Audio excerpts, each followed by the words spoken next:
trying to see if we can resolve the issues, but we think it's at the supplier's end, so we're trying to resolve that as best we can, but just maybe apologise for that. Okay, I'll just go forward with the sediment and any apologies, and I'll ask Christian to go through the sediment. Thanks, Chair, and good morning, members. So we have Councillor Douglas Reid. Here. Councillor Jim McMahon. Here, Christine, thanks. Councillor John McFadden. Here. Councillor Elaine Cowan. Here. Councillor Maureen Mackay. Present. Councillor Ian Linton. No, Councillor Linton was trying to join. Yep. Oh, brilliant. Thanks, Councillor Linton. Councillor Graham Barton. Yep, here. Councillor Barry Douglas. Here. Councillor Neil Ingram. Here, thanks. Councillor Claire Maitland. Here. Councillor Drew Filson. Here. Thanks, Chair. Okay, now come to item 1, which is the declaration of interest. Jim, over to you.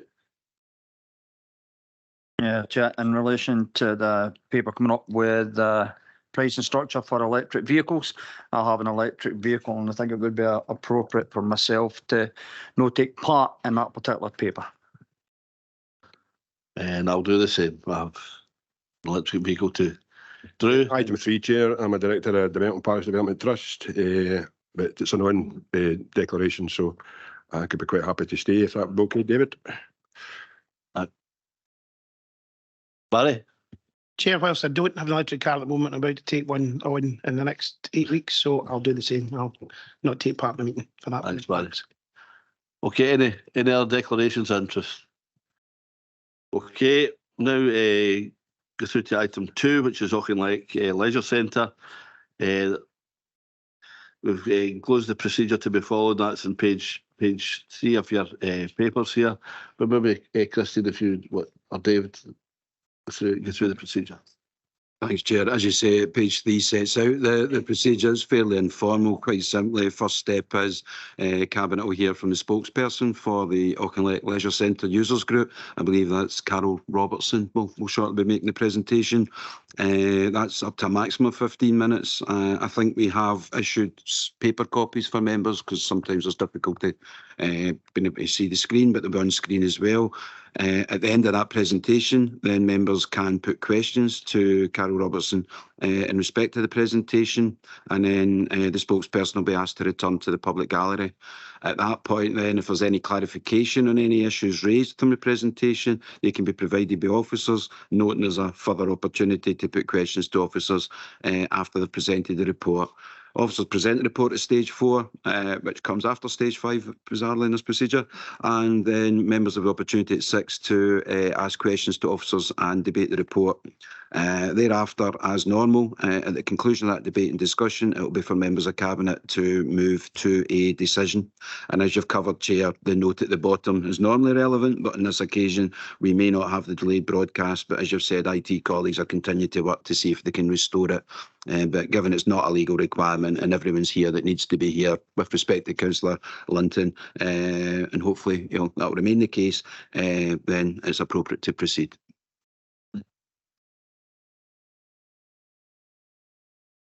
In fact, as late as update is, I'm advised that it may actually now be recording. Rab did whisper that in my ear, but I thought he meant the audio recording. So I think we may have it now. Thanks, David. Well, we'll do our utmost to make sure that it is, because we like to do that. Okay.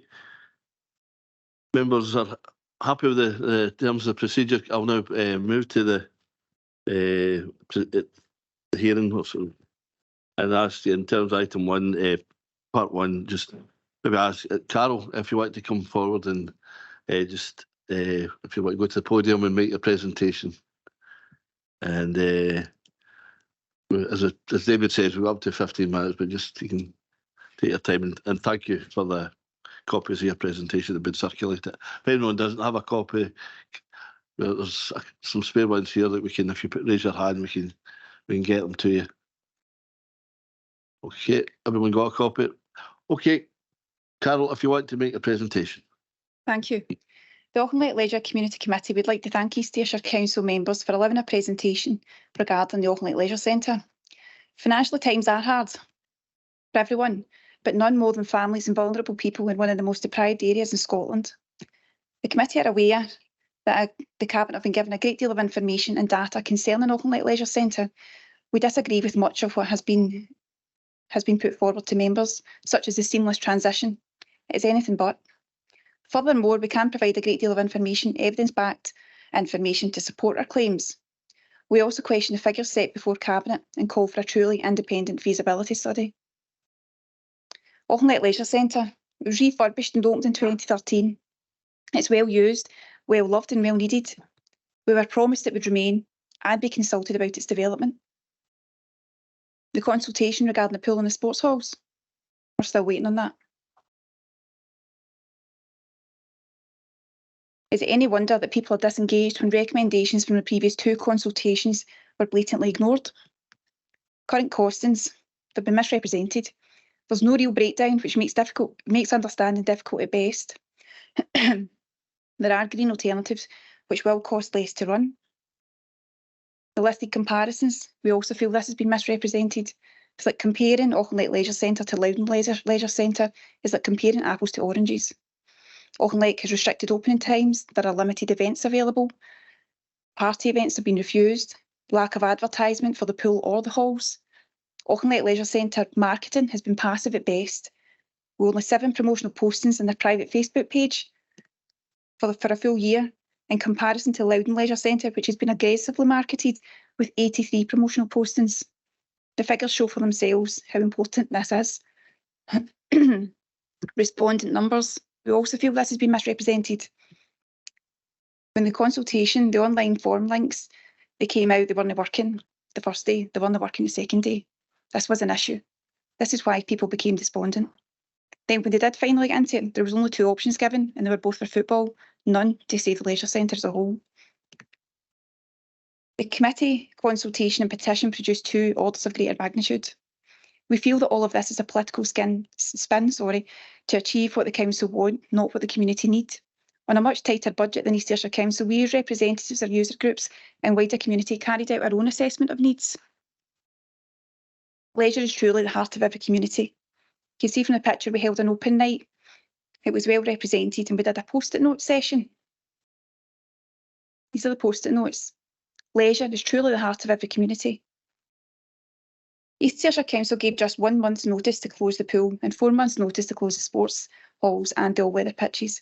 The community rallied, and in 3 days we had our first community meeting, which was the start of the Auchinleck Leisure Community Committee, which became a formally constituted group, formed a strong and capable committee, opened a bank account with a view to becoming a charitable organisation should the need arise. We welcomed the executive meeting between East Ayrshire Council and East Ayrshire Leisure Trust officials in November. However, the pre-notice of no decision makers present was a letdown. We lodged a judicial review with a quarter session. Leisure is truly the heart of every community. This is Jack. Jack, his 2 older brothers and his mum and dad use the centre 8 times a week. The centre's only open 6 days. Jack was keen for his voice to be heard. Jack's quote, "I want the leisure centre to stay open because I love going to my swimming lessons and I love playing football there with my team and my big brother's team." Jack is a person, not a number. You can see here there's a petition submission from the kids. This is from the Friday Night Kids Club. We were there seeking views from parents and adult users, but the kids wanted their voices heard. They wanted to engage with us. This is their future and they deserve a voice. This is just 1 page of the petition that we got. A community story. They would like you to hear how losing our facilities is going to affect them. Our sports halls, there's a couple of quotes there that I'm sure you've read. At our leisure centre, we have 2 actively used sports halls. These are the only leisure facilities where we can play indoor ball games in Auchinleck. But they're not just for sports, they're a community hub. We can have larger events alongside smaller ones. And the children and adults can let off as much steam as they like. Our pools, a community resource providing life skills with so much potential. Few pools can turn a profit in the current climate, but we still need pools. We have a moral obligation to provide pools. Imagine the Olympic with no Scottish swimmers. The poorest need accessible, subsidised pools more than anybody else. What if swimming pools were closed on a national basis? I've got a wee statistic. There's 396 public swimming pools in Scotland. 147 of them are at risk of closure within the next year. a generation that cannot swim, except perhaps from those from a more privileged background. Currently, around 50% of drownings occur from accidents where people had no intention of getting wet. The actual figures are not well recorded. If many of those people, having fallen into water, cannot swim, the drowning rates could be considerably higher. In addition to this, without a swim ability or the correct life-saving skills, others could drown trying to save them. Our all-weather pitches. I'm sure I don't need to tell you how much football means to Auchinleck, and we do appreciate that they have acknowledged this, that it's an important part of our community. Teams come from as far as Maybole to use our pitches. I believe a cabinet member attended on Friday night when it was busy. It's a social event. It's a community event. Not only are these feed-in for Auchinleck Talbot, they provide community cohesion and they give kids focus and diversion. Your decision affects real lives. Our children. This is Harris. Harris is 7. He's learned to do a tumble turn. I can't do them. I'm 40. I still can't do them. We've got 2 primary schools within walking distance. The head teachers recognised the importance for children to have fun learning to swim whilst developing an essential life skill. They were using this centre. The resource is going to be removed, not relocated. They can't go anywhere else. Let's invest in the youth of today and demonstrate that this community is a place to stay for life. Our families. This is Jamie. Jamie's here with his grandpa and his dad. 3 generations, they work, rest and play in Auchinleck. This is precious family bonding time that cannot be replaced at another facility. They cannot afford to travel. They don't have the free bus pass. It's not applicable to this group. They are numbers. They are not numbers, sorry, they are people. Friendships. This is all of Christine and Morag from Sod, Cumnock and Mauchline. The pool's used by people much wider than Auchinleck alone. Our leisure providers, we have a sub-aqua group, Cumnock Dolphins Swim Club, ACDI Friday Night Youth Group, the East Ayrshire Leisure Fun Kids Night, the sub-aqua group, they need a 3-metre pool. Visions is not suitable. Loudon cannot provide a viable time slot that meet the needs of this group. Cumnock Dolphins is folded 60 years this swim club ran. They could not go to Visions. The Friday Night Youth Group, there's a reason they don't use the Boswell Centre, because they can't play indoor ball games. The Kids Club, if this folds, there is nowhere else for them to go. Our elderly, our senior citizens. One of the quotes from our impact statements reminds us of just how much poverty is still prevalent in our community. I'm going to read one out to you. I just come to use the showers. It's too expensive at home. They are people, not numbers. Our inclusive and equality groups, people with mobility issues, additional support needs, mental health issues. It's our understanding that some users of Dodor House School have been refused entry to Visions. For those that are unfamiliar with this facility, it's a National Autistic Society school. There is no alternative for these kids. Our social, physical and mental well-being. Surely I do not need to tell you how this will be impacted if our leisure centres facilities are removed from our community. They are not being relocated, they are being removed.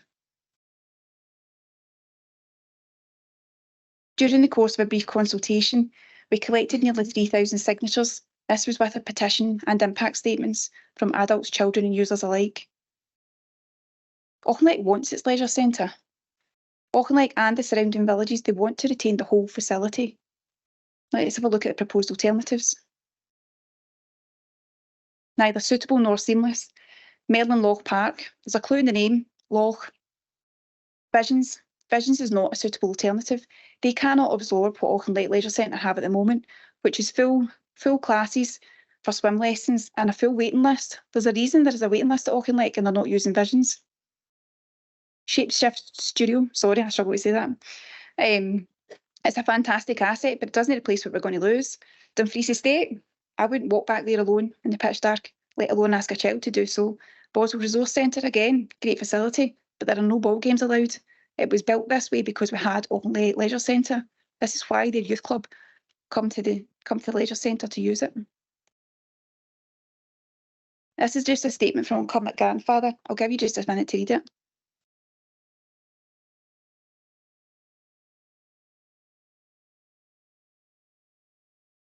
Decisions impact more than the people from Auchinleck. The Equality Impact Assessment. Your alternative suggestions already exist. If they were the same or better, people will clearly have moved on already. The answer? To go somewhere else. Future capacity. Several new housing estates at the pre-planning or planning stage. Do the initial reports by ASETs factor in housing growth or people influx? Neither the Barony campus nor Vision can cater for current use. With Auchinleck Leisure Centre open, how will future growth be accommodated? Your vision. Always with a focus on continuous improvement, we will deliver inclusive, sustainable and accessible services to enable our communities and visitors to live their best life. We are a community and our community deserve to live their best life. We have an access to these facilities, not alternatives. A community needs safe facilities for youth engagement. How do you expect parents, carers or indeed council staff to guide our youth if the best we can say is go somewhere else? Auchinleck needs its leisure centre. Viable power alternatives. Now there's many: solar, wind turbine, heat network, biomass, combined heat power system. There's a list. Unfortunately, our most knowledgeable member in this field was unable to attend today. However, if you would like some light reading, there are references to these systems in a report provided by the Facilities and Property Management to East Ayrshire Council titled Auchinleck Academy Feasibility for Pool Gym Block Standalone Servicing, dated 28 October 2016. It makes good reading.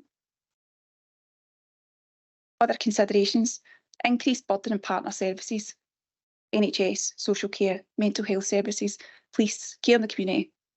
New partnership funding available, new financial support initiatives at Holyrood. Scottish Swimming's launched their See My Ability campaign. Cross-party MSP support for our issue.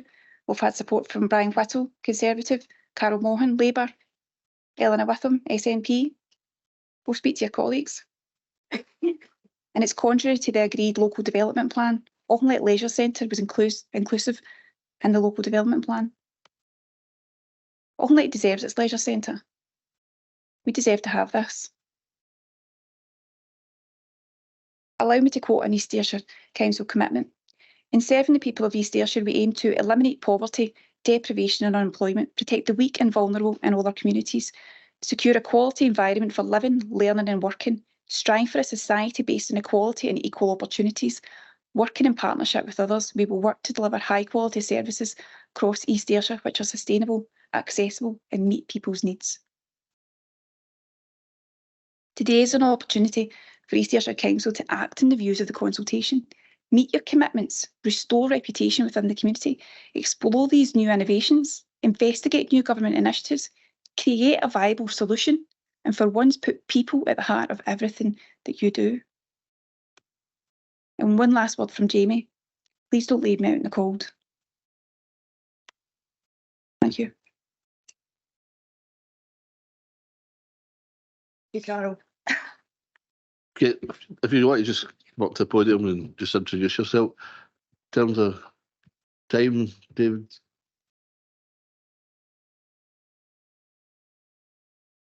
I would suggest we don't want to stand in ceremony, Chair, but I think we were pretty much coming to the end of 15 minutes. I didn't know this was happening in 2 stages, but I think given where we're at, subject to clarification now, 2 minutes, I wouldn't want to spoil the ship for the Hainsworth of that, Chair. Okay. A couple of minutes, that's fine. Thank you, Carol. My name is Jean Allardyce. Mr. Chairman, members of the Cabinet, I hold before me a very creatively crafted report. This is the report provided to you for today's meeting by East Ayrshire Council. Within the budget and feasibility studies for the Auchinleck Leisure Centre, there are costings that don't belong there, omissions of potential revenue streams, overheads that are running out of control, and incomplete statistics. With this demonstrates to us a catalogue of failures, including another flawed consultation, mismanaged finances and neglected maintenance to the degree of bordering on willful abandonment. Now, we understand this current climate of strict financial constraints in every walk of life, government bodies included, that this is going to have an impact. But as a direct result of building the new Robert Burns Academy and a decision not to install a pool within the Barony campus, we now no longer have swimming on the curriculum. And by removing our Auchinleck Leisure Centre, you'll be leaving the community of Auchinleck and the surrounding school catchment area of Mauchline, Catrin, Sorn, Muirkirk, Ochiltree and Drongan, with an under-provision of swimming facilities. Now, the dithering and the failings of the council in addressing what was needed and should have been done years ago to allow this centre to open in a standalone facility as promised in 2015 has led to many missed opportunities and massively increased costs. As a lifelong resident of the village of Auchinleck and a young woman of the age of 8 who learned to swim in this very facility, I implore you to go back and revisit this project. By taking this facility away, you'll be throwing our community to a wasteland. Do not demolish Auchinleck Leisure Centre. Let's reuse its facility and enhance all areas of sport and leisure facilities and retain these vital resources for everyone in our community, and in particular, give our young people the same opportunities that we have all been afforded. Thank you. Okay, thank you. Thank you very much for your presentation. Now we're now reaching part of the procedure. If officers will provide clarification on any other issues. Members' question. Sorry, I've jumped the gun there. Members of the Cabinet can put questions to the spokesperson on the presentation. So I think you'll take your seats there. If members of the Cabinet have any questions from the presentation that we received. Elaine? Councillor Cowan. Thank you, Chair. I just want to follow up on a comment made by Carol. Carol mentioned that the Dolphin Swimming Club could not go to Visions, so I'm just wondering if I can get a wee bit more background clarity on that, if that's okay, Carol. I'm not entirely sure if they would like me to share this, but I will, given the importance of the decision. One of the founders of the Cumnock Dolphins is not welcome in Visions. They were barred from it for having an opinion. So it was a man and wife, and he was not welcome.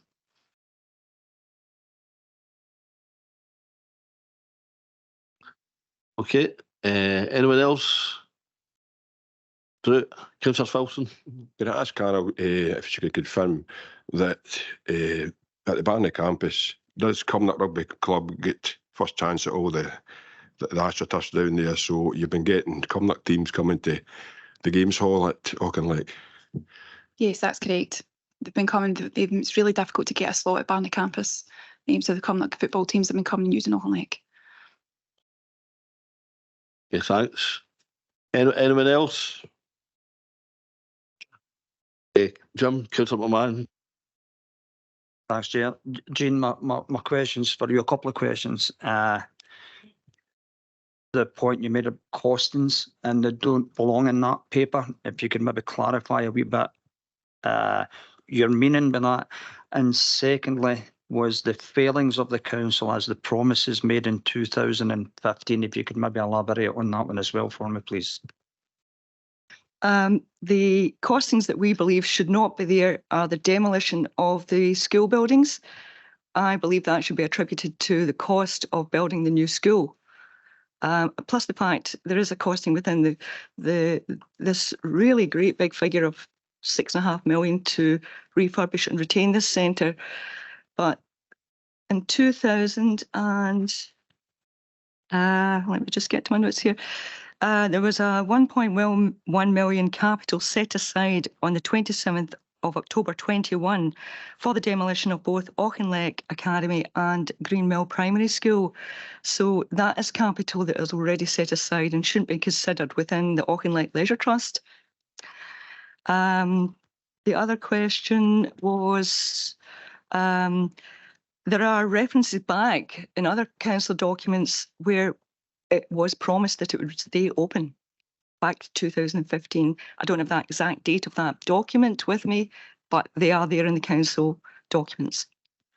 It would have been helpful if you could have referenced that for me. I can come back to you though. Sorry, might I just come in Carol, there? okay. There was a report from HM Inspectors Education, I believe, that was 2015. And in there it has been quoted that the leisure centre would remain open for community and primary school use. It was also done within reports for consultations, and it was around about 2015. Okay, thanks. Any other members? No. Maureen, yeah. Sorry, it is. Thanks very much, Jean. As well as raising the issue of the costings, you also use the words overhead and mismanagement. So those are really big things to say in a meeting like this. So I need to ask you to expand, please, further on exactly what it is and direct us if you feel there are specifics within the report to what it is you want us to be aware of. That would be helpful. Thank you. In various reports, we've gathered information from various reports, not just from this summary of what's going on lately, this report today, but I'm really concerned at the council's lack of maintenance and the high running of the heating costs that have been running really hot in that premises for a number of months, maybe as long as a year. We don't know exactly how, but the thermostat's been broken for a long time. I believe you had a site visit yesterday, some of the members. It's super hot in there. These are costs that should be taken into effect. You should be getting on top of that straight away and stopping overrunning with unnecessary costs. Like that's one big example. Heating, energy is massive for everyone. That should be sorted months and months and months ago.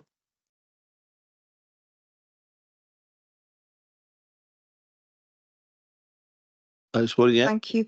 May I also ask, I think it's Carol, because it's with reference to something that's actually in your presentation, and it's talking about the leisure providers. Can you just go through with them with me, please, and explain to me if any groups have been able to transition to other facilities? Is this the ones with like Sobaqua?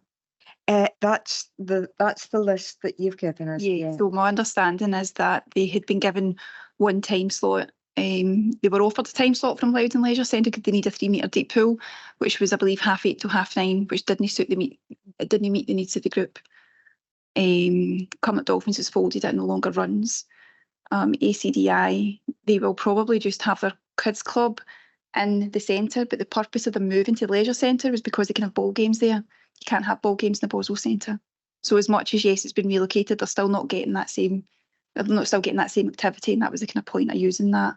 Can you remind me what the fourth one was? Sorry, the kids club. East Ayrshire Leisure Fun Kids Night. Yeah, so it's a kids club run by the leisure centre, so there is no alternative. Okay.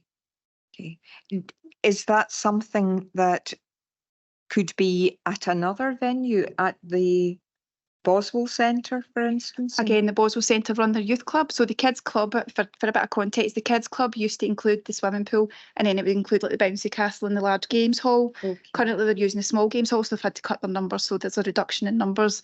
The kids come in, they play ball games, the staff are great, they engage with them, they play like dodgeball, basketball, that kind of thing with them. So that is just a fun night.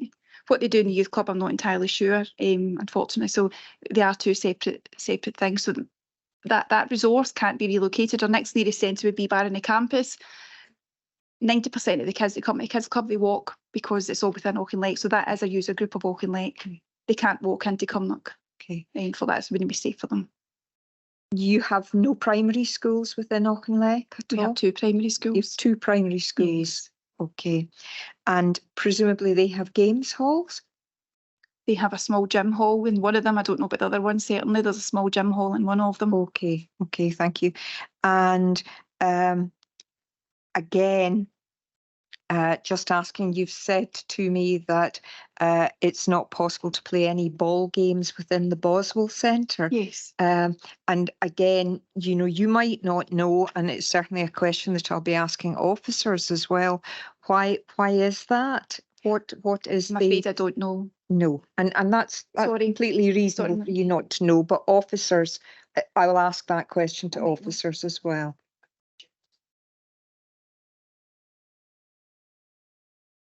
Oh, right, sorry, Kat's just informed me. It's basically if we get large projector screens. So what they do sometimes, the Boswell Centre is they have like movie nights. So the kids come in and they have a drink after and watch a movie. So obviously no ball games in case they damage any of the equipment.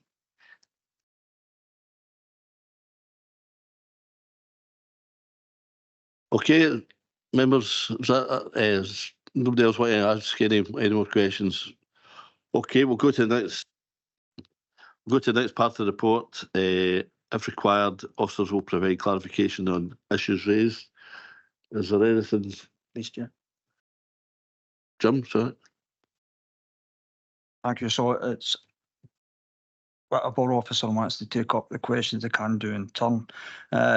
So for me, it's off the back of the questions I asked both to Jean and Carol. Was round about the neglected maintenance. If someone could pick up on that point.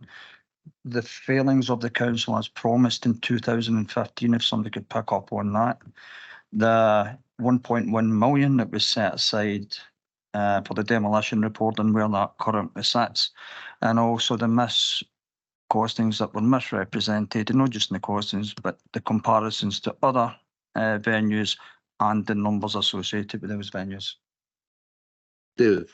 Sorry, Chair, I don't want to interrupt. I'm just thinking in terms of the process, I'm not so sure that they're just misnumbered when you actually follow the logic. It's the presentation to Cabinet from the spokespersons and then questions. And, well, the order is, if required clarification, I think it would make more sense. I'm going to suggest that officers present the report and then respond with a request for clarification, because we're kind of putting the cart before the horse. A lot of the issues are addressed in the report. So I think actually, well, they are physically presented there. I think we should actually follow the numbered order of 4 then 5, notwithstanding they read 5-4, and allow member officers to present to members the full context of the recommendations, and by all means then provide any further clarification that might be required after the presentation. Apologies, I thought that was just a misnumbering, but I think actually logically we're changing the order of things, because officers have been asked to provide the clarification before they've addressed the report, a lot of which addresses the same issues. So I think with respect, would probably be better to allow the colleagues to present the report, and then members can seek any and all clarification at that point, if you're agreeable, members. So, on that explanation and that logic, I'm happy to hear the report before the questions are answered. Okay, we're happy with that, members. Okay, well, clarification of some of the issues that have been raised in the presentation. If they're not covered in the paper, obviously we'll have the opportunity to ask officers for full clarification on some of these issues if they're not answered in the report.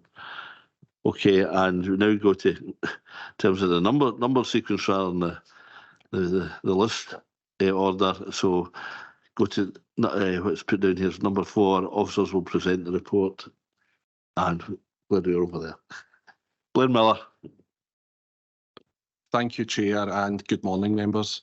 Members, the purpose of the report before you today, as outlined in the first paragraph, aims to advise Cabinet as to the outcome from the public consultation recently carried out, and to invite Cabinet to consider the same before proceeding to make a decision in respect of the future operation of the facilities currently provided at Auchinleck Leisure Centre, whether in whole or in part, with particular reference to the options set out in respect of the future football pitch provision within the local area.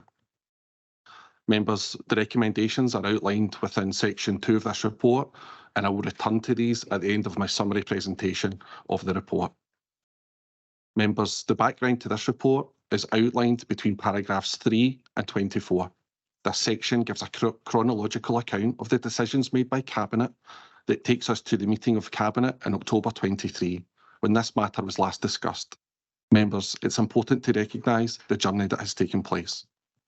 Members, while I've set out the background in this way, I must stress the importance that the paper before you today invites members to take a decision of new based on the merits of the presentation you heard earlier, and indeed the content of the report that's in front of you all.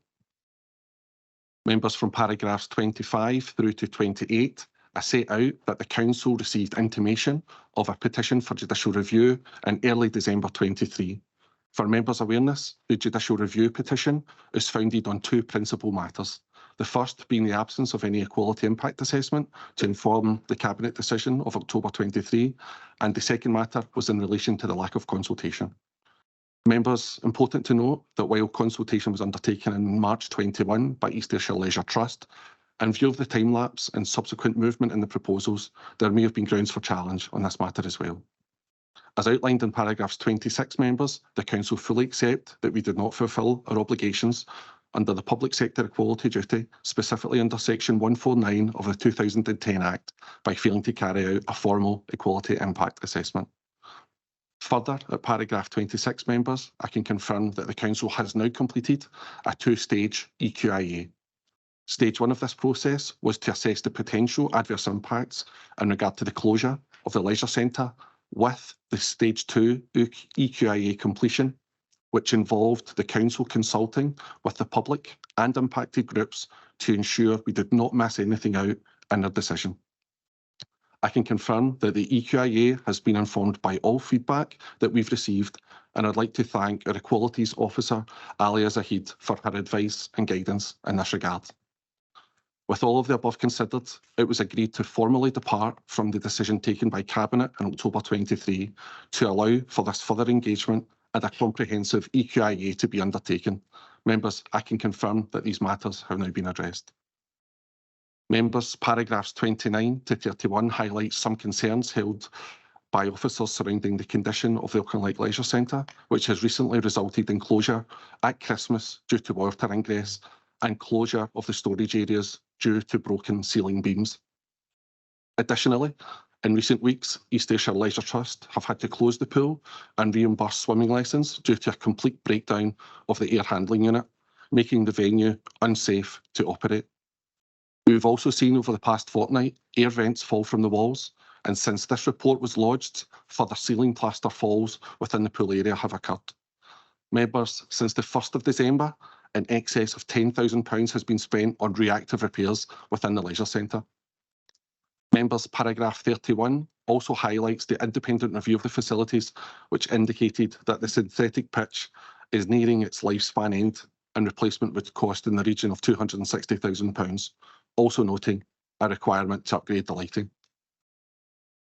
Members, paragraphs 32 to 36 outline the usage of the leisure centre and makes high-level comparisons against Loudon Leisure Centre for the periods of the 1st of April 21 and September 2023. It's important to understand the current level of usage and demand for the leisure facilities at Auchinleck Leisure Centre. By means of a high-level comparison, officers have identified that the most appropriate facility that offers a similar facility mix, size and scale is Loudon Leisure Centre. We've chosen Loudon Leisure Centre, but have discounted their gym performance information to have a closer comparison, again, for the reasons I've already set out. Table 1 on paragraph 33 indicates the customer usage levels at both facilities. Auchinleck performs on average 33% lower than Loudon, with the wet side, which is the pool performance, being 57% lower than Loudon on average.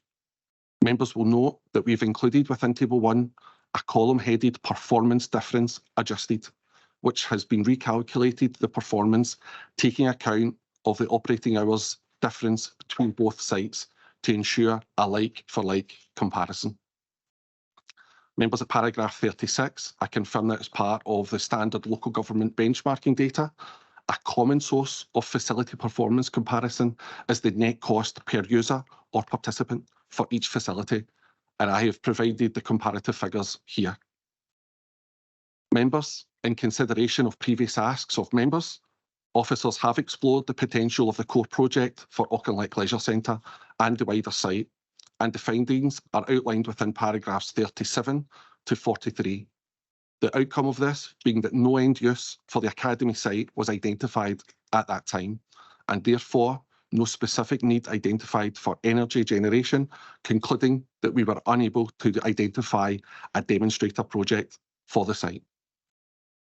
Members, as paragraph 44 to 51 indicate, that having formally stood back from the decision taken in October, the Council has then conducted a fresh month-long engagement programme.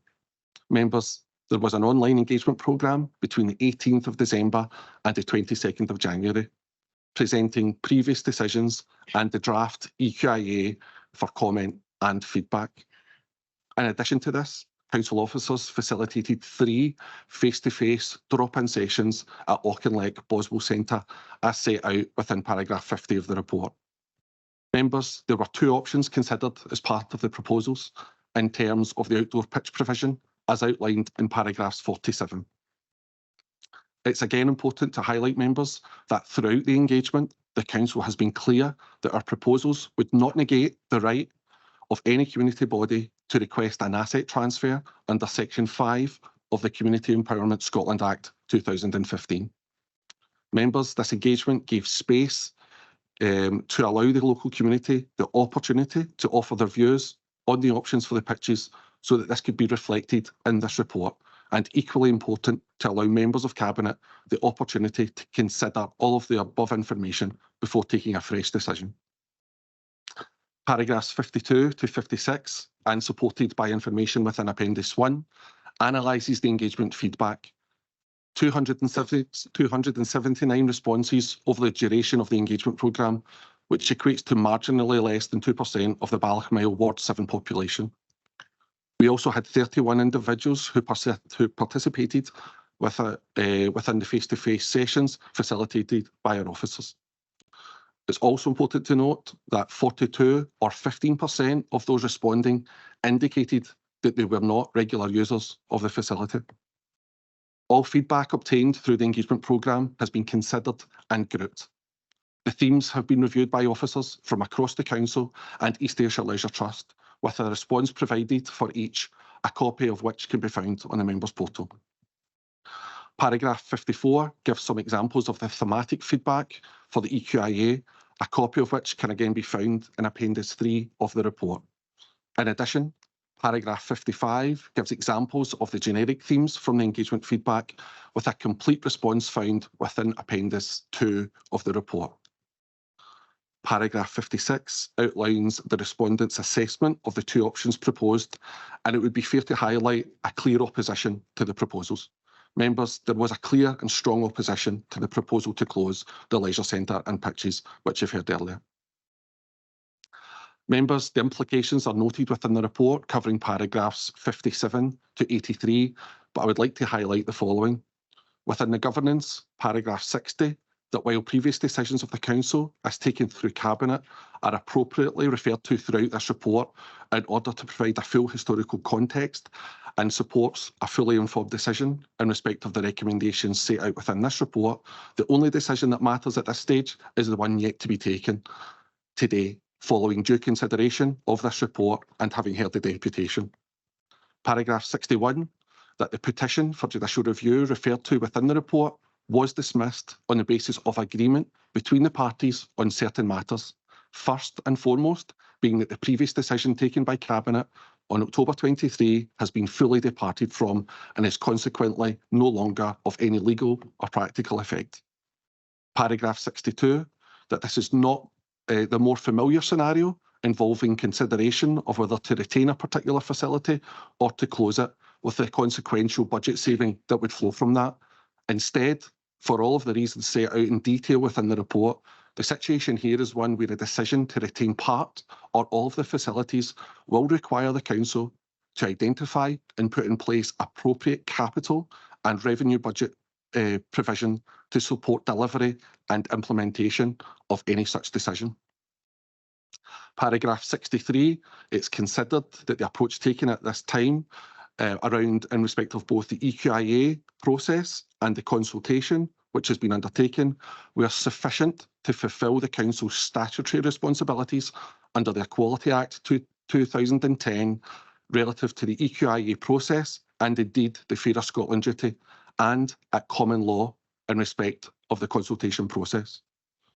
Human Resources at paragraph 64 notes the potential impact on 5 employees, and dependent on the decisions taken of Cabinet, there may be a requirement for a short-term extension to facilitate cleaning, light switch on and access to changing facilities, again, dependent on the options chosen. Under the Equalities and Fairer Scotland duties, paragraphs 66 to 74 outlines extensively our work on the EQIA. Financial implications from paragraphs 73 to 80, which notes that there is no budget allocation available for any current or future usage in Auchinleck, given that they were rightly and legitimately removed when the Barony campus opened. Should members decide to retain any part of these facilities, members will be required to agree appropriate capital and revenue budgets to operate. This is also detailed at paragraph 4 of the report.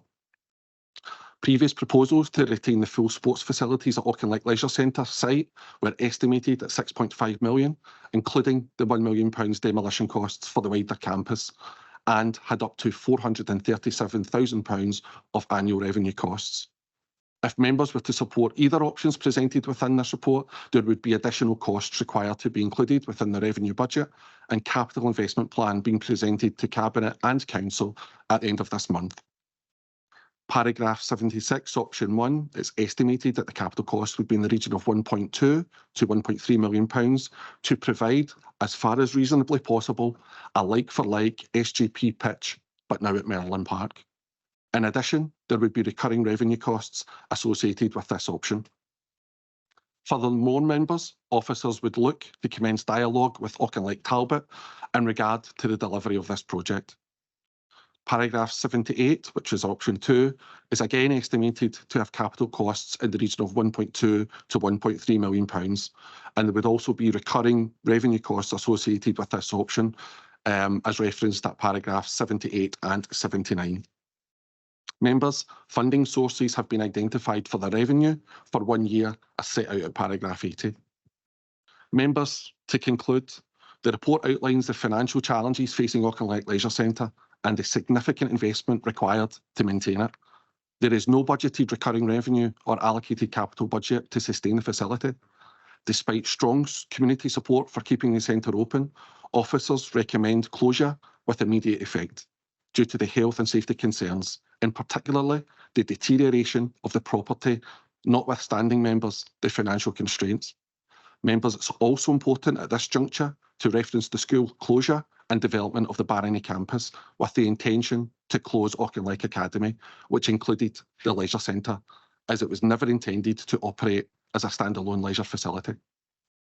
Members, following consultation, option 2, involving investment in the Auchinleck SGP pitch, emerged as the most favourable of the 2 options consulted on.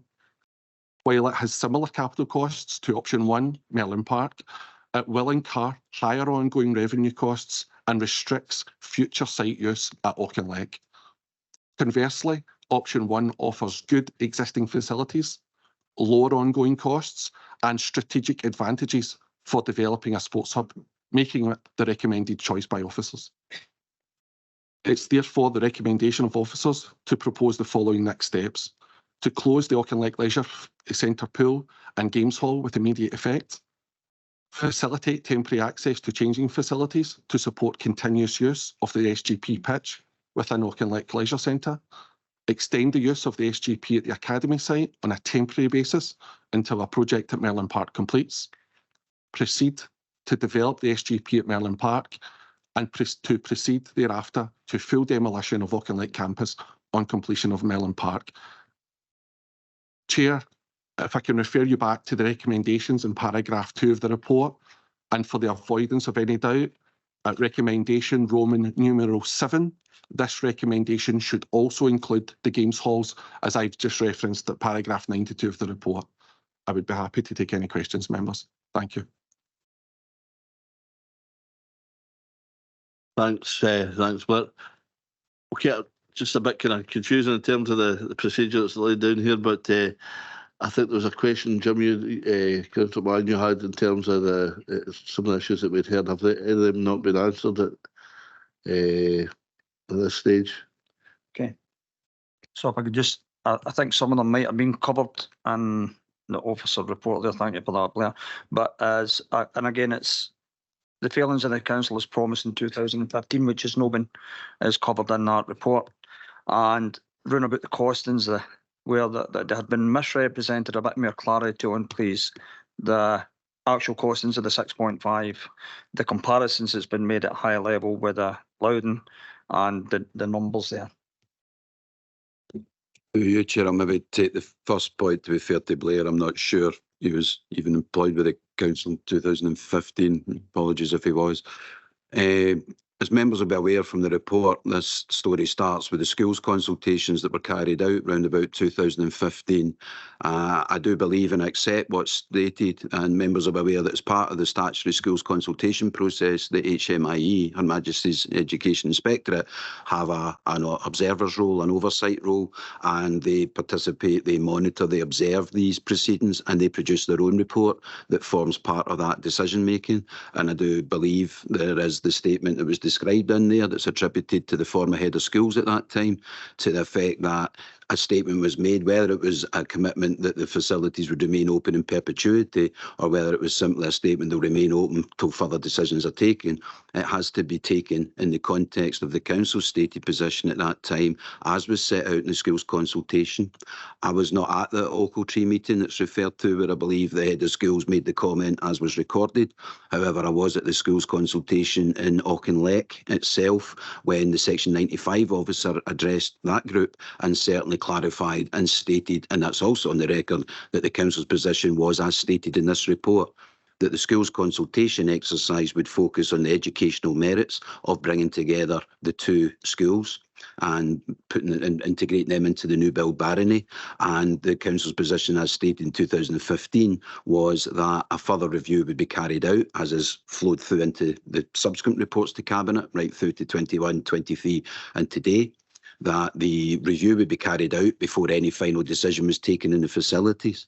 So as a matter of that, I cannot say what Mr Ward did or didn't say at that meeting. What I can say is that if that's been interpreted as Mr Ward making a commitment for all time coming that these facilities would never close, then Mr Ward was speaking beyond his authority at that time, because that was not the position of the council, and nor could it be. I wasn't there, as I said, but I believe the view that should have been expressed and could have been expressed, and as far as could have been expressed, would have been to the effect the facilities will remain open pending that further review and a further decision being taken, as was first presented to Cabinet in October 21. So regardless, I would suggest that whatever was or wasn't said, it was beyond, if it had been read as beyond the position of the council, then it was beyond the authority of the colleague in that circumstance to have made that commitment. It's not a commitment any officer of this council could make in relation to any facility that they will remain open for all time coming. I think that comment has to be read in the context of the overall consultation, the overall report and the overall decision making by Cabinet at the point when the decision was taken to build Barony and merge and integrate the two schools into the new build school. So whatever was or wasn't said could not have been legally binding in the council, because it was not the council's stated position per that consultation, which was contained within the documentation at the time, properly recorded and informed to Cabinet as part of the overall decision making. Then the council's commitment was to carry out the further review. The council fulfilled that commitment and presented the outcome of that initially to Cabinet in 2021 and subsequently again in 2023 and subsequently again today. Thanks, David. Okay, any questions for officers or clarification? Councillor Mackay-Morning. Thank you very much. I indicated when I asked the question that I would ask officers for confirmation of ball games within the Boswell Centre. David, Claire. Through you, Chair, I would invite Annika Frio from Ayrshire Leisure Trust to take that question for me. Thank you.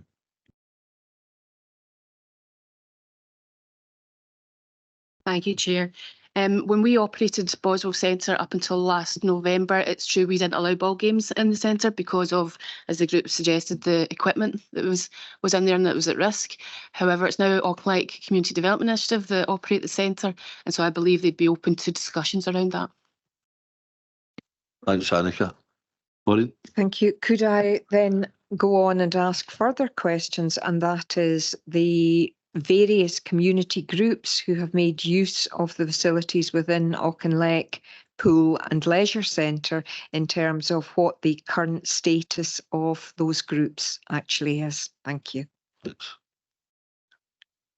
Annika. Okay, all of the dry side use we have given provision for at the Barony campus.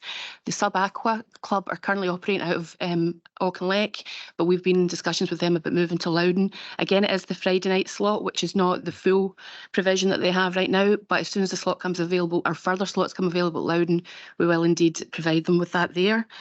Daldork, we're in discussions about moving to Doon Valley Leisure Centre, and again, they're open to that move. Our own Friday night club, we are happy to consider moving that to Boswell. Indeed, that community group might well look for additional revenue, so it might help the sustainability of that centre too. And the other one was the Dolphins. The Dolphins, as far as I'm aware, were offered a slot at Visions, but declined it. Thanks, Annika. John, Councillor McFadden. Blair, you mentioned there was material falling from the roof of the leisure centre. Is that falling onto public accessible areas? Through you, Chair, yes, the roof has. It's in the poolside area where there has been, so poolside and indeed in the games hall, that there has been collapses into those parts of the building. And is that in recent times, yes? It's since the 1st of December. There's been a number of incidents, but they're more recently in the last couple of weeks, Councillor McFadden. Oh, thank you. Thanks. Can I ask a question? Just with a number of the cabinet members took the opportunity yesterday to visit a number the site, the leisure centre, and a number of other sites, including Merlin Park. From what I saw yesterday in Merlin Park, and I think some of the in terms of the presentation we've heard here, there's some issues in terms of flooding there. I couldn't see that yesterday. There wasn't any evidence for that. I thought but I'd just like to ask, are there any issues that are of concern that would prevent us from putting an AstroTurf park down on Merlin Park? Just clarification from that, if you could. Through you, Chair. So indeed, in terms of any development, there would need to be ground sampling conditions and water. And clearly, if you were going to be doing anything with an SGP pitch, you would want to be ensuring that there is suitable drainage that would be installed under the pitch to ensure that it didn't occur within that part of the development at Merlin Park. So that would be assured through the development of the patch there, if subject to agreement. Thanks, Blair. Councillor McFadden, John. Just on the back of that question, then, if for any reason something came up and Merlin Park was not suitable, and we're obviously closing the ones at Auchinleck, would a viable alternative be brought forward so that one way or another there was a new suitable pitch in some location that was useful, just in case there was a problem? Through you, Chair. Indeed, like any development that we undertake, it would be a matter for us to return to Cabinet to seek if there was a requirement for an alternative proposal, or indeed if there was additional monies required to put the appropriate infrastructure in to deal with the said issue. Thank you, Councillor McFadden. But there would be a will for that to take place if that came about. Through you, Chair, I think we would want to proceed with Merlin Park as we've set out within the paper. That would be the best officer recommendation at this time, and I wouldn't at this point like to propose a hypothetical situation, Councillor McFadden. Thank you. I think through you, Chair, I think where Blair was going is if that was the will of Cabinet in that scenario, because the proposal is absolutely put forward as Merlin Park. If, as you said, in that hypothesis, for any reason that wasn't deliverable, it would absolutely be incumbent on officers to come back to Cabinet and say the decision that may have been taken today, if that's a decision, is not capable of being implemented, and there would need to be options. So the question of would the will be there would almost be one for Cabinet. If it was the will of Cabinet, if Merlin Park couldn't be delivered to provide a viable alternative, that would manifest itself in a Cabinet decision that officers would need to go away and develop. But I think the general answer is yes, there is a recognition that a further pitch would be required, and I think that's the Council's commitment at this stage. John. Just one last extra question, maybe for David. Obviously, we're going to enter into a new service level agreement with Visions, and we've heard, the odd criticism and bits and pieces. So I take it we would then very much police that new service level agreement to ensure that Visions was operated in such a way that the council was happy, and the facilities were all kept to the standard we are looking for the service level agreement. Water temperatures, accessibility, and all the rest of it. The Council and colleagues have met with Visions since the October meeting on more than one occasion, I believe, and will continue that dialogue. In general terms, noting we're in public session, I won't go into too much detail, but yes, you're quite right, Councillor McFadden. In essence, if the Council is providing funding to any third-party group, then that is secured through an SLA, a service level agreement. The purpose of the service level agreement is absolutely to stipulate what services are being paid for through that Council funding to that group, what the expectations are in terms of that level and quality of service, and any group that's not meeting those standards will be expected to either improve their standards, or we would need to revisit the funding relationship, because in essence and in principle the Council would not want to be in a position where it is paying for services that aren't being provided in the way it was expected. So that is an ongoing process, but it's quite clear that the successful continuing operation of the Visions facility is an integral part of the overall review, and it's incumbent on councillors and on officers of the Council to make sure that we continue to work as best we can and engage positively and constructively with Visions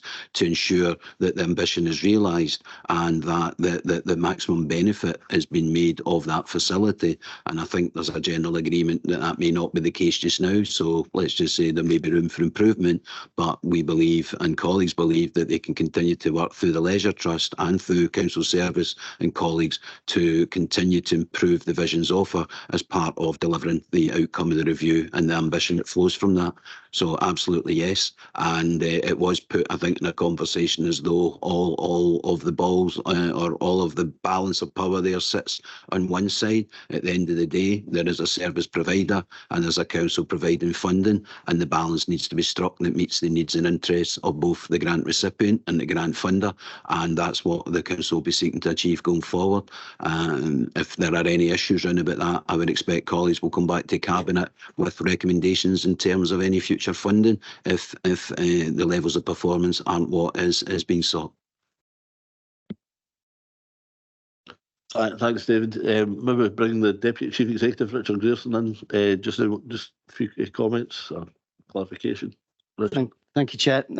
Members, just to add to David's helpful comments, because this is a matter that I was tasked with taking forward following the report to Cabinet in October, but also following my discussions with the Auchinleck user group colleagues as well, recognising the issues and the challenges that they presented to us.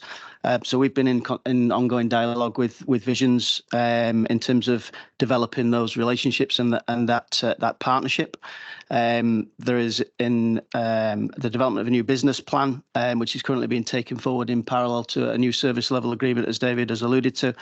Both processes will strengthen that operating model, which will align the service provision and community need with delivering what is then a sustainable revenue budget operating model. So we've been working with them on a range of issues: management arrangements, opening hours, marketing strategy, fees and charges, life cycle costing, and together with looking at the capital investment and production of a capital plan, looking at securing external funding, that will all head us towards a sustainable operation meeting customer demand.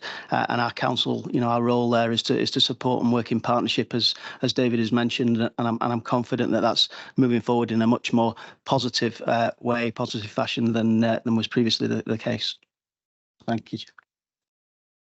Thanks very much, Richard.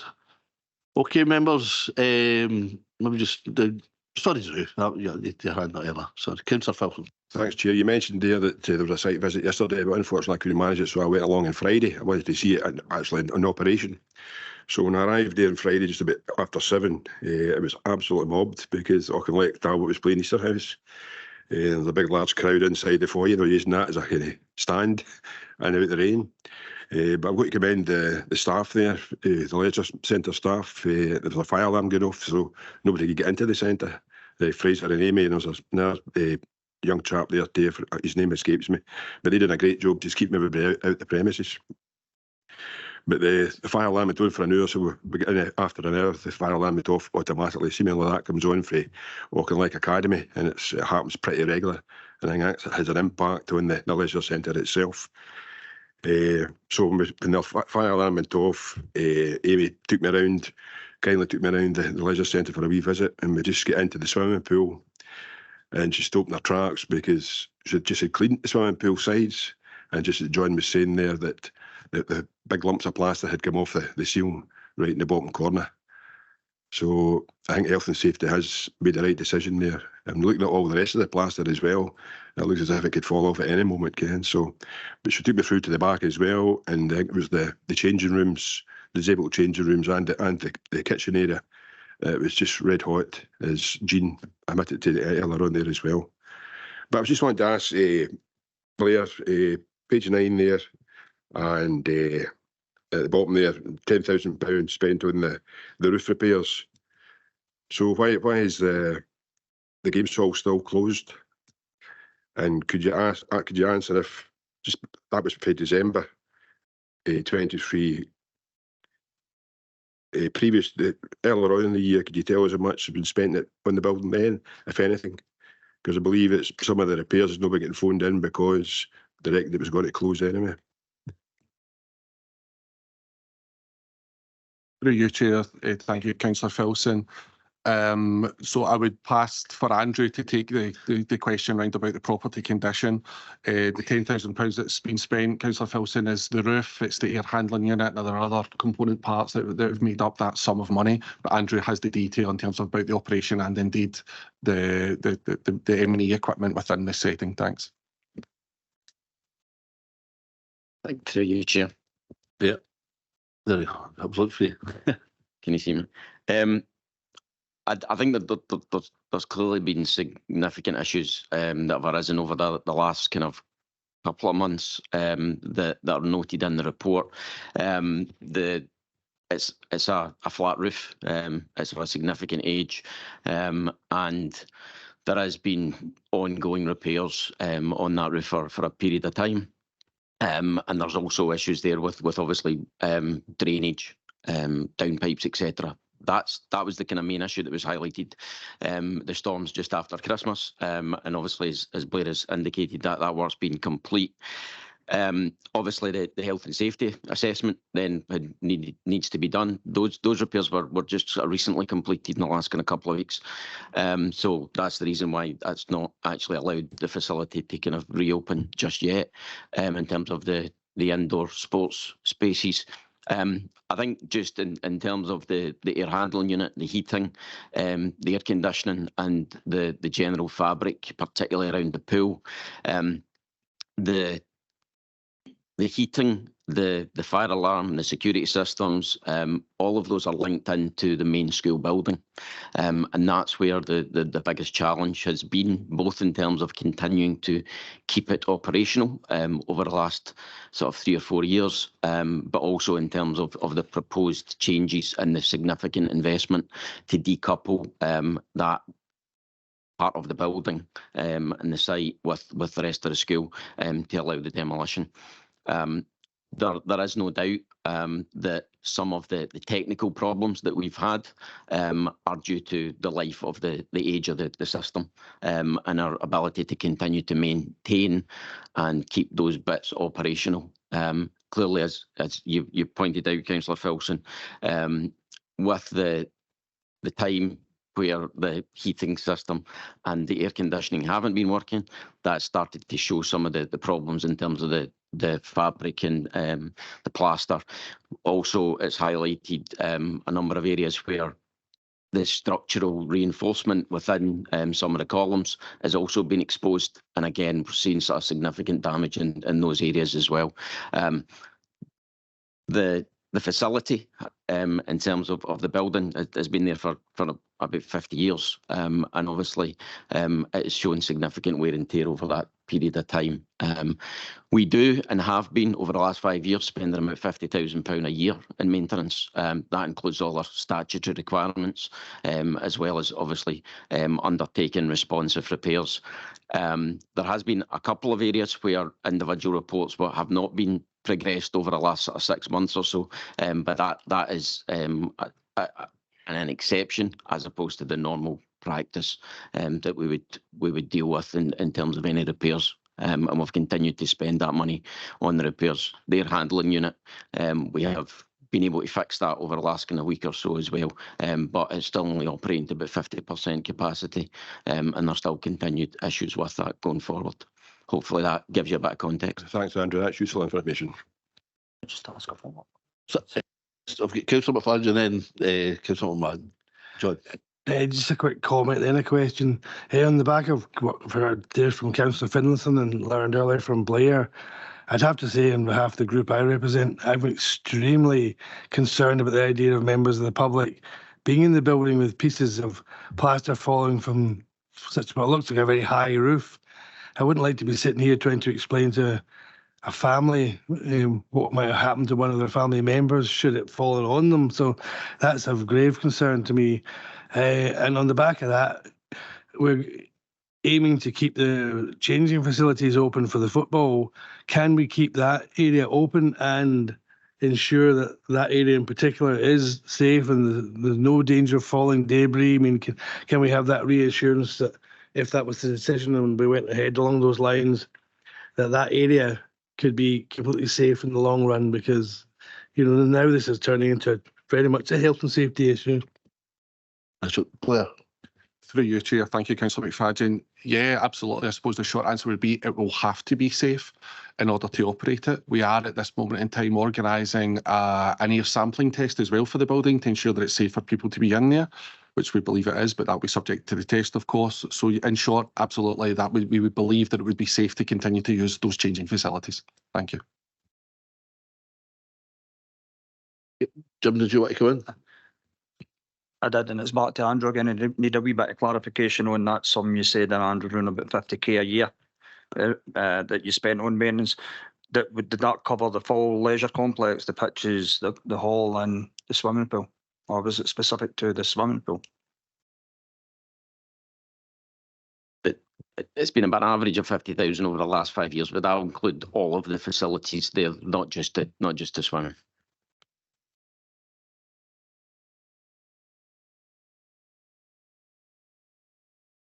Okay, members, unless there's any more questions, no.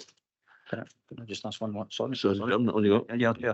And just for clarification again, it's only changing facilities if it was option 2, what that changing facilities might look like in that option, and also time scale and plans if there was an option 2 and followed off the back of the officer's recommendations.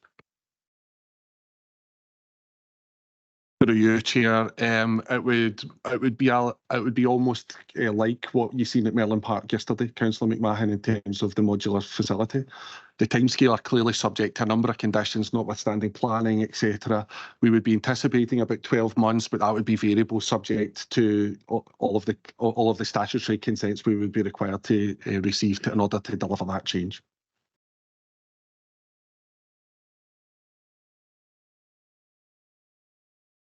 Maureen, yes.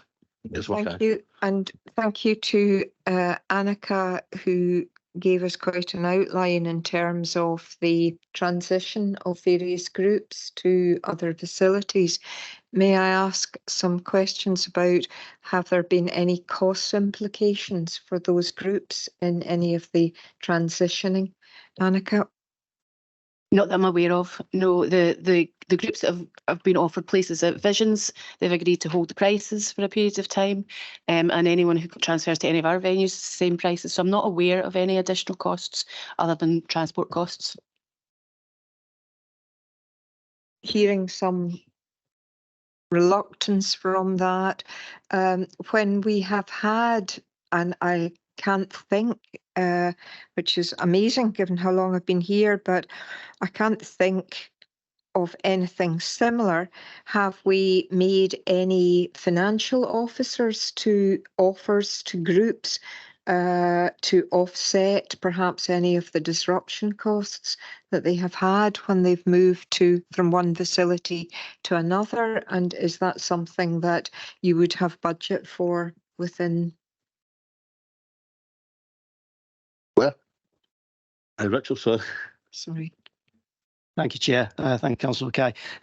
Yeah, I can confirm that those are discussions that have taken place, that have happened, and there's a commitment through the Chief Finance Officer to make sure that we do all that we can, as you would expect us to, in terms of that transition and making sure that those facilities are accessible financially to those user groups. So those discussions have happened, will continue to happen, and I'll make sure that they feed into the discussions that we're having with Visions in terms of the SLA.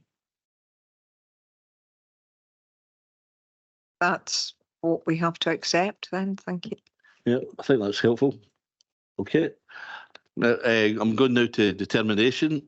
I would be moving the recommendations in paragraph 2 as laid down from 1 to 9. 1 to 9 that's there, Roman numerals.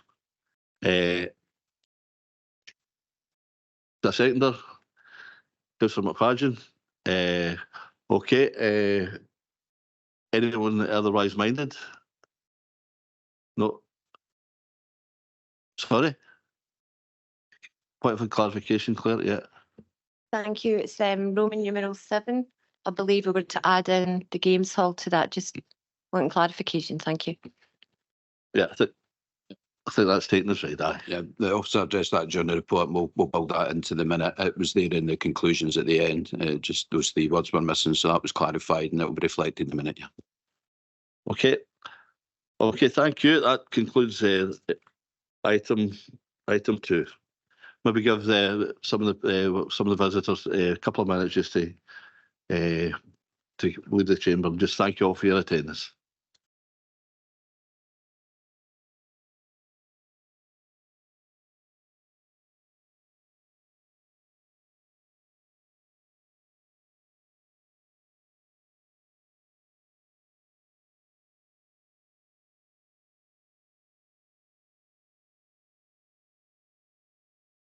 So this report is to make 4 recommendations to Cabinet in relation to the lease of 2 areas of land and the sale of 2 properties under the Community Asset Transfer Framework. The recommendations are outlined in paragraph 2, which I will pick up in the body of the report. The background is indicated in paragraphs 3 through 6. The first request for consideration is from Campbell's Area Tenants and Residents Association, who have requested a small piece of land which sits in our common good account at Greenside Park, New Mills. The purpose of the transfer will be to expand the play equipment found within the park. Members should note that the original consultation for the site had a number of objections, given the proposed football equipment which was aimed at older age range.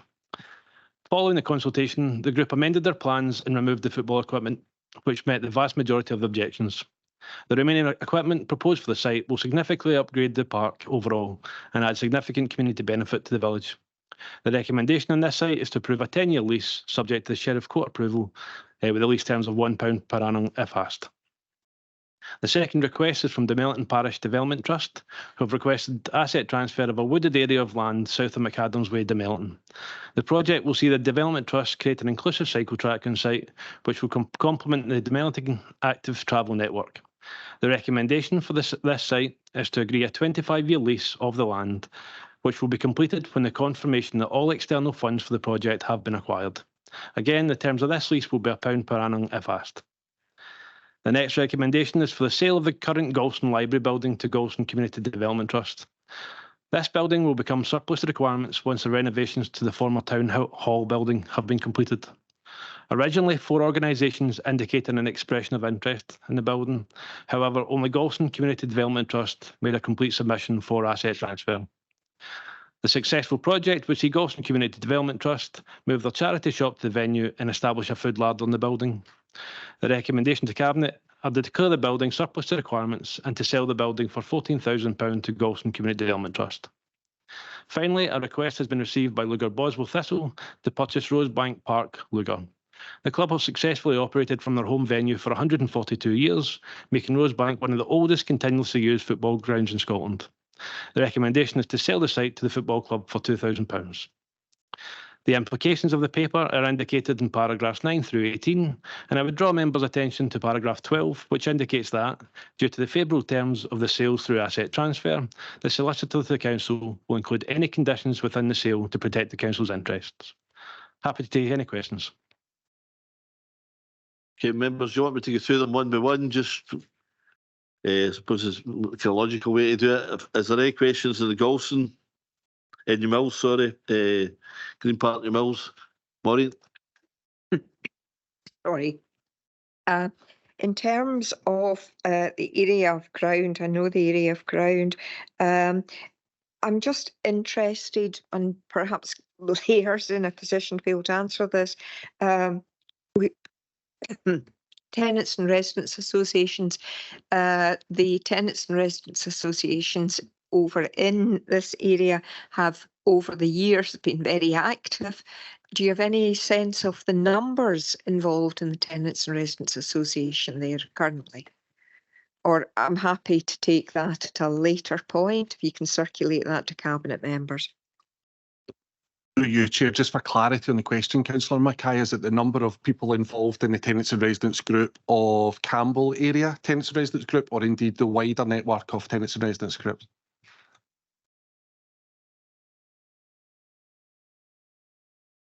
I would be happy to circulate that post the meeting. Thank you. Okay, thanks. McAdams Way, Melton, the Melton Parish Church, Drew. Just a clarification, Chair. The way it says there, it approved a 25 lease of land that lies in the south of McAdams Way, the Melton, to the Melton Parish Development Trust, that all funds for the proposed development of the site have been acquired, but the funds have been acquired for it. We had a meeting with Colin McGee and Colin MacDonald on the 19th of November at the Melton Community Centre, and that was confirmed on December the 15th by Foundation Scotland, writing to Colin and the two Collins, basically. So the funding is there, just to let members know that. Thanks, Drew. The Golson Library. Oh, sorry, Maureen. It was. I'm just interested overall, 25 years is a long time in terms of some of these asset transfers. Are we absolutely sure that there are no other potentially interested parties within that area who might have a legitimate interest? And if so, what contact have we had with them? And also to ask, it does talk about providing employment opportunities. So I'm asking for some detail of what are the employment opportunities. Through you, Chair. As part of any asset transfer, we make sure that we do community consultation on the site. So for an 8-week period, the area had notices up to indicate how to make representation on the site. And we had some representation back from local residents who indicated they were interested to know if there would be screening for the project, to make sure that there were still trees between the project and their residencies, which we communicated with the Melton Parish Development Trust, who indicated that they would remain some trees for screening. However, no other organisation came forward to indicate they would be interested in that site. In terms of the employment, the Melton Parish Development Trust are indicating employment for staff members who will be on site to welcome people into the inclusive cycle track, to offer them with helmets, make sure they're padded and safe, check their safety throughout their session within it. There's also opportunities, wider opportunities in terms of considering the other leisure infrastructure within the Melton area, which we're currently exploring. However, over the course of the development, the Parish Development Trust are looking to have round about 3 or 4 employees based within that locality. Okay, I think that's any other questions on the Golson? Look at Boswell. Do you know what? I've got to indulge myself in the terms of the football. I mentioned Bertie Black, who won a league winners with medal with Kelly. I didn't realise that Andy Kerr and John maybe knew some of these folk, some of the Kelly fans. Andy Kerr and Joe Mason also played with Luger before coming to Kelly, but they also had 2 Scottish internationals. John Auld, who played with Sunderland and Newcastle. Now that's a bit tricky. get 2 caps for Scotland, and also Sam Thompson, who was one of the Preston North End Invincibles, which were the best team in England for a decade, and also Glasgow Rangers. So for that 142 years, for a wee club like Lugar, they've produced some amount of talent. So, Jim? Thanks, Chair. It's had a long and varied history in Perbada, the international players. And I think there's some officers in here that maybe stuck themselves between the posts for a wee while as well, that played along with Lugar. I think an historical note is the Heart of Midlothian's biggest defeat was imposed by Lugar Boswell Thistle 10-2. Well, is it going to be about that time? But I'd like to pay tribute at this point, coming from Logan, where I was brought up, to Lugar Boswell Club as a unit itself, because it's been family run. I was born with 1 or 2 families, and they've struggled over the years to keep it going.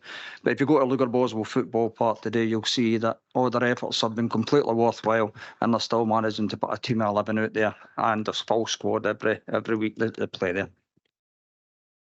Absolutely. No, it's a great wee club, and hopefully wish them success, and we'll look forward to the 150th in a few years' time. Okay, members, can we agree the recommendations? Okay, and going to item 4, consideration of support for nomination of a new national park in Galloway. David, Chair. Yeah.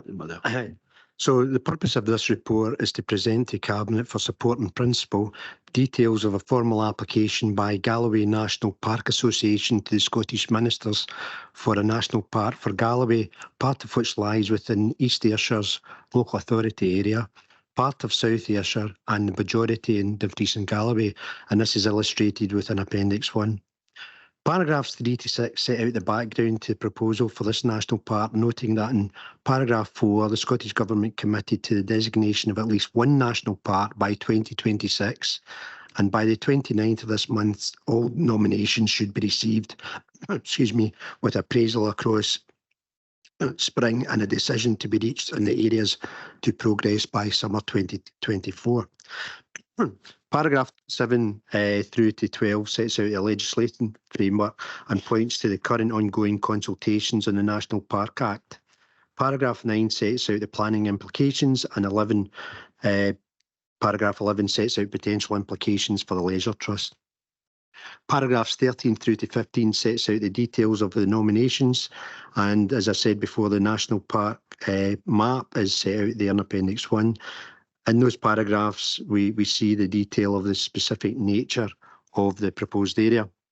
Paragraph 16 through to 17 sets out some potential benefits and disbenefits of any national park designation.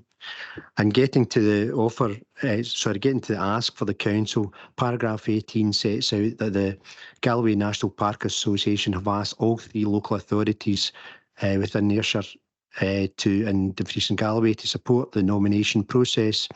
And for avoidance of doubt, this application process is not based on governance or financial matters at this stage and concentrates on outstanding national importance, site, character and coherence, meeting the special needs of the area, strategic contributions, visitor management and tourism, and local support. As noted in paragraph 18, the request in principle in the council is noted that council may draw any support in the future should the appraisal process not identify areas where the council is satisfied with any governance or financial implications. In terms of implications, these are largely unknown at this stage, but the report sets out that if the proposal is progressed, there would be implications in terms of governance and also likely in terms of finance, which cannot at this stage be quantified.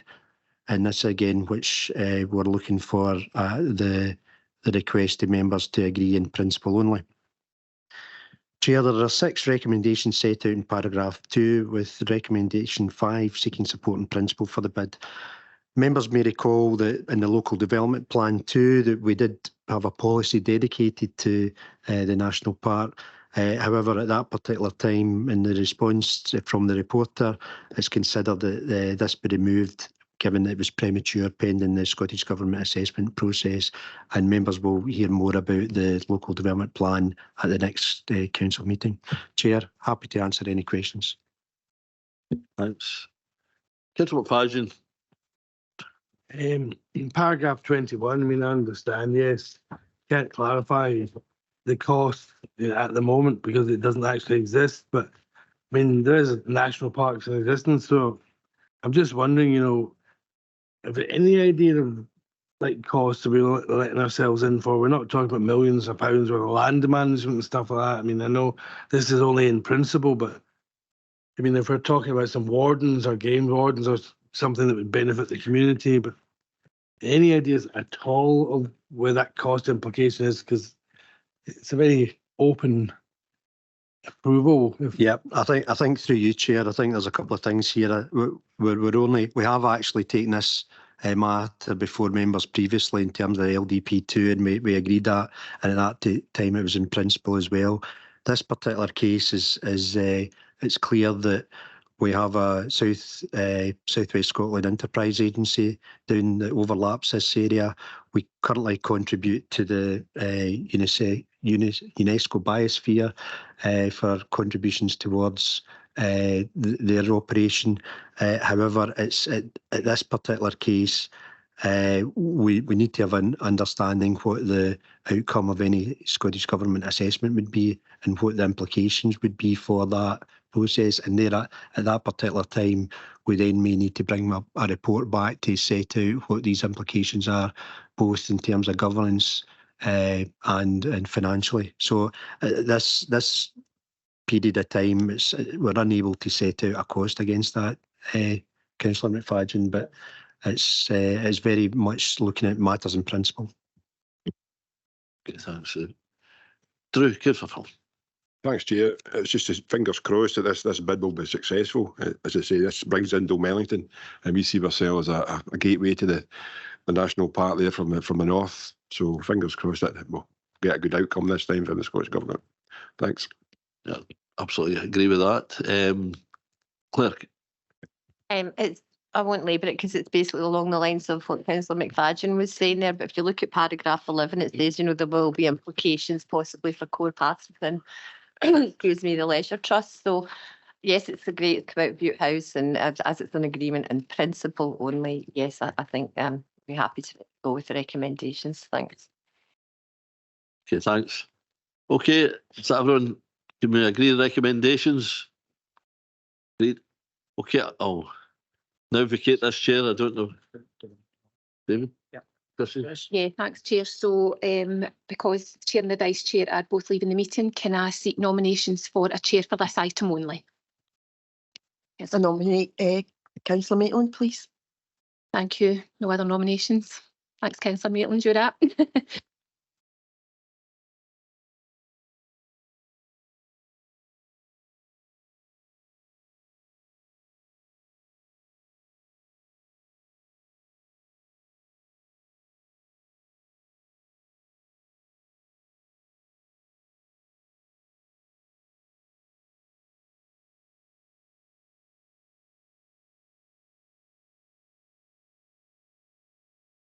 Thank you, everyone. And this item is going to be presented by Kevin Braidwood. Thank you. Thank you, Chair. Good morning, members. Apologies, I'm online this morning because I was delivering the same paper in South Ayrshire.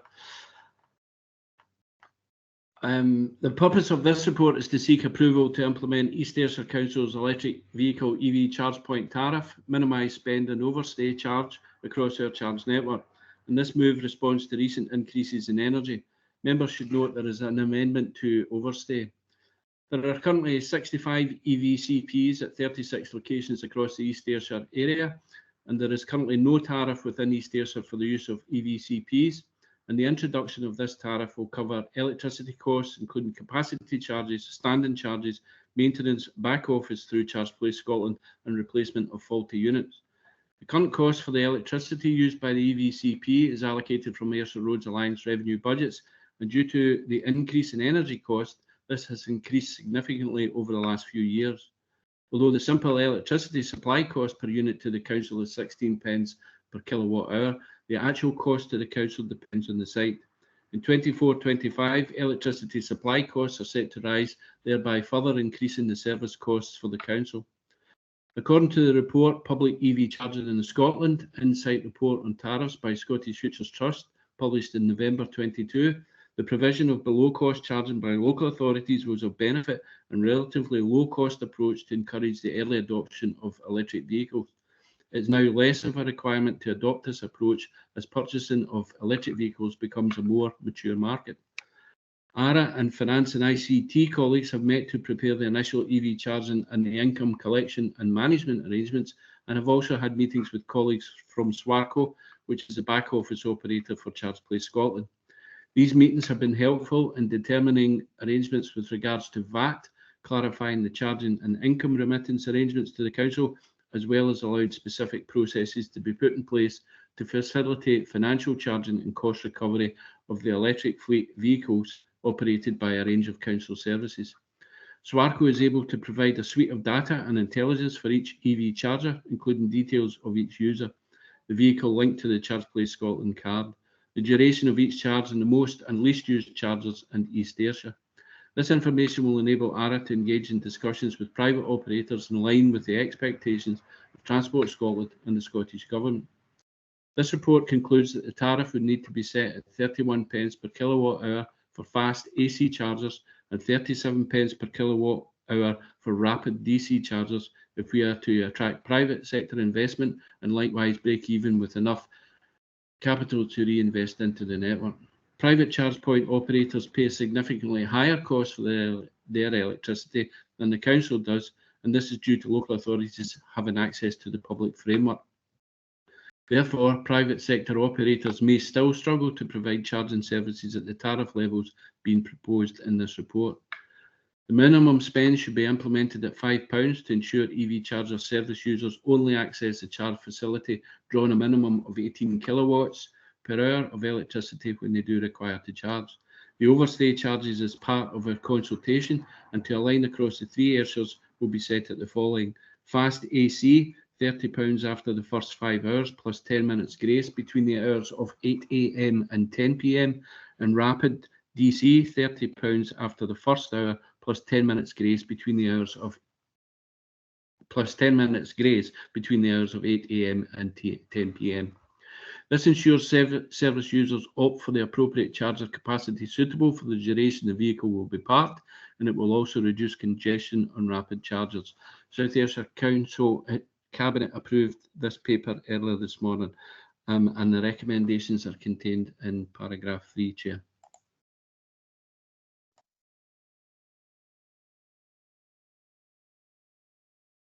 Councillor Mackay. Thank you. Thank you very much, Kevin. And it's just a question for you.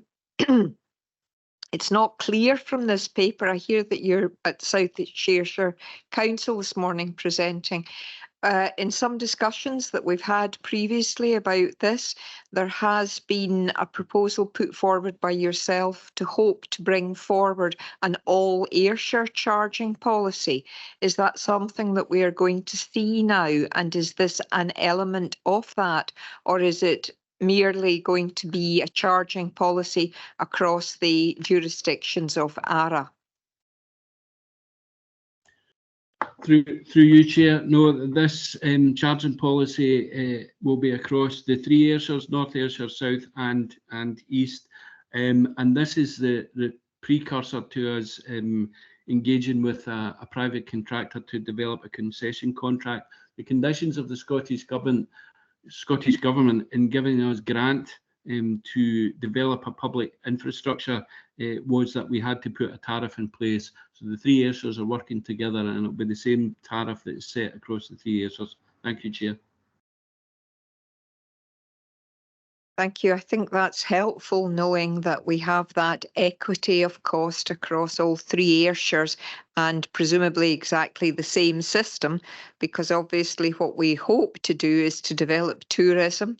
And if we're looking to bring people into Ayrshire, actually making that as smooth as possible is something that's important. So thank you for that. Okay, Kevin, I have a couple of questions of my own, if that's okay. It's going to paragraph 12, and it's in reference to the recommendations as well.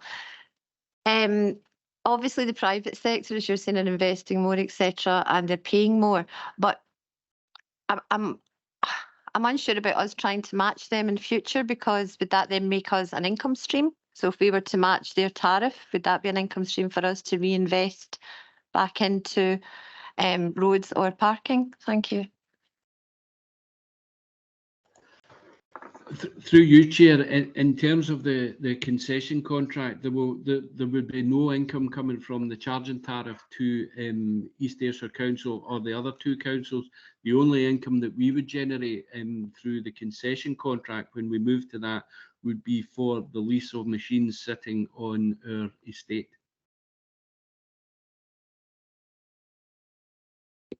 Thanks, Kevin. And if we can go back to the recommendations, please. And it's recommendation numero 4, and it's to delegate authority to the head of roads to periodically review and modify charging tariffs to address fluctuating energy prices. I mean, with energy prices going up and down all the time, would it not have to come back to us as Cabinet to approve any changes? Thank you. Through you, Chair, the advice I was given to save me coming back to Cabinet every period that electricity goes up, I was advised that it would be delegated authority to the head of roads to make any amendments to the charging tariff, and obviously we would provide details to members at that time. Thank you, Kevin. That's just looking for clarification on. I thought if it was perhaps like parking charges, then obviously we'd have to come back to us. But yes, with fluctuating energy, I can appreciate that. But as long as we get sight of it, thank you, Councillor McFadden. Thank you for the report, Kevin. I mean, there's no mention of nighttime charging levies. I mean, like Scottish Power, for instance, they have like a 7.4 pence per hour levy for charging cars at night. Are we going, if people charge it through the night, are we going to still stick at the full tariff, or will there be any discount for those who choose to use these things at night? Through you, Chair, there will be no discount for the actual tariff. However, there will be no overstay charge through the night.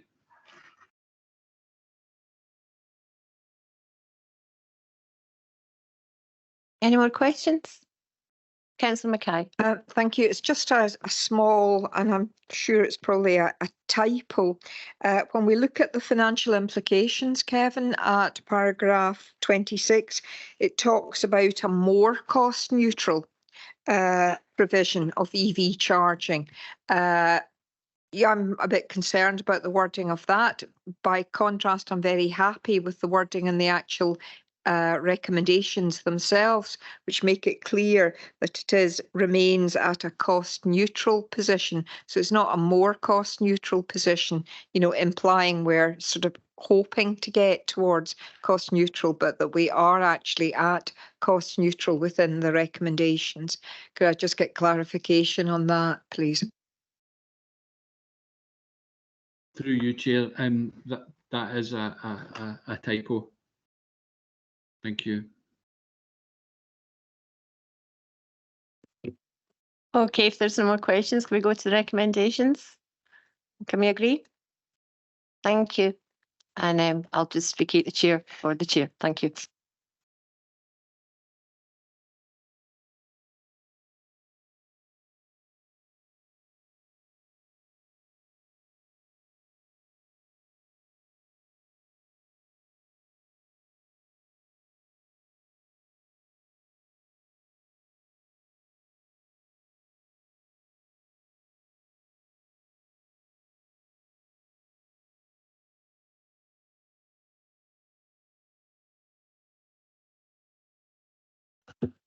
We're off right now, the chargers out there. Okay. Thank you. Last items, back to Kevin again. Thank you, Chair. It's a Roads Alliance Road Worker Training Scheme. Yeah. Thank you, Chair. This report seeks the approval of Cabinet to remit the head of Ayrshire Roads Alliance to introduce a training programme under Ayrshire Roads Alliance workforce planning for road workers. A significant aim of the report is to ensure as a result of an ageing workforce and recruitment difficulties, particularly around road workers, the Ayrshire Roads Alliance developed a training programme to build their capacity from within.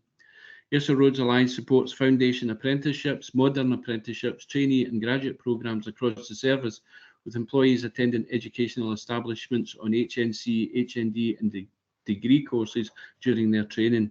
These further education opportunities are also open to road workers. Paragraphs 11 to 16 provides detail on the scheme, SVQ level 1 and 2, on the job competencies and e-learning, and the street work ticket and HGV licence. ARA will prepare an annual report for Cabinet detailing the number of trainees employed and who have successfully completed the programme, moving to a permanent road workers post, and the recommendations are contained in paragraph 2. Happy to take any questions, Chair. Thanks, Kevin. Looks a very good report. Good to see you encouraging apprenticeships. Colleagues, any comments for Kevin? Questions? Elaine.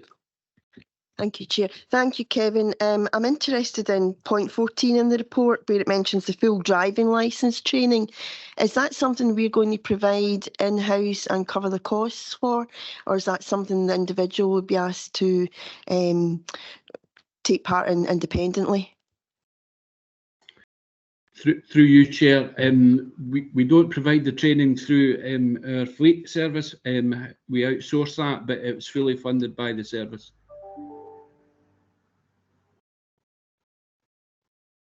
Okay. Okay, if there's no other questions, can we go to recommendations?